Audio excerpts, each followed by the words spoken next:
mentioned something which I haven't thought about for a long time is health and safety. And this is something that I wouldn't even think about here, being a video podcaster artist. But boy, when I worked at the chemical company, that's all we talked about because that was a totally different environment. So now we have someone who's going to come work for us. We work from home or we work in a small office. Mm-hmm. If I said health and safety, they're going, what? They can't breathe? But now with COVID, that might be the health and safety. So do you help people with that? Like and that goes back to what we started with, right? What policies do we need?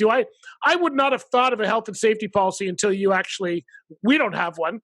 Yeah. As long as my wife doesn't fall over the chair at her computer, I think I'm good. I don't know. I might be totally wrong here. No, I think for your situation, you're exempt from a lot of health and safety things because you're both owners in the business. But it's interesting you bring up the remote piece because, again, with COVID, a significant number of people are now working remotely. Yep. And that brought up a whole bunch of questions about what are some of the expectations. Yep. No expectations have changed. People are still expected to operate in a very in a diligent health and safety manner. Yep. You have to, I guess right now what it is it is a lot of goodwill and honor system that people are not, they don't have cords all over the place. Right.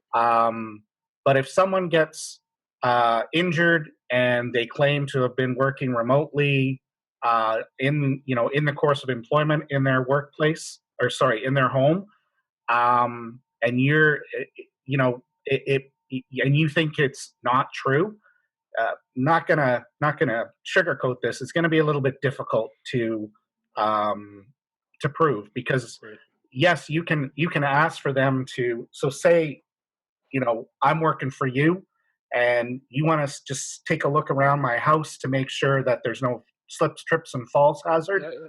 I lift up my laptop. We move around. I satisfy you that I'm working in a safe place, and we go from there. So it's a little bit of honor system, and again, there are other. Speaking of working remotely, people are worried about productivity.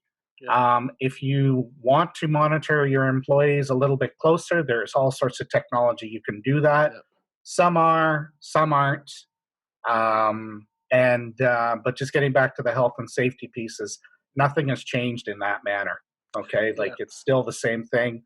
The only difference is, with a remote worker, the Ministry of Labor Health and Safety inspectors, they can't come into a private residence as they would the site of an office or anything like that. Yeah.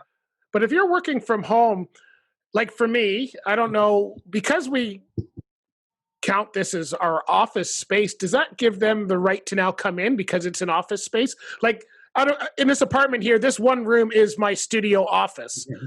Yeah. My wife works in another room, but could they come in here if they felt I don't know, if someone was working with me and felt this was unsafe? I don't know. I'd have to dream that one up. But if your business address is your home in that site, there is a potential that they could. But again, because you're self-employed, they're not going to bother with you.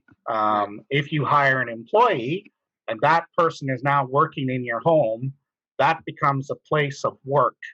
And if, they wanted to, yes, they could come in. That's where the line is in the sand.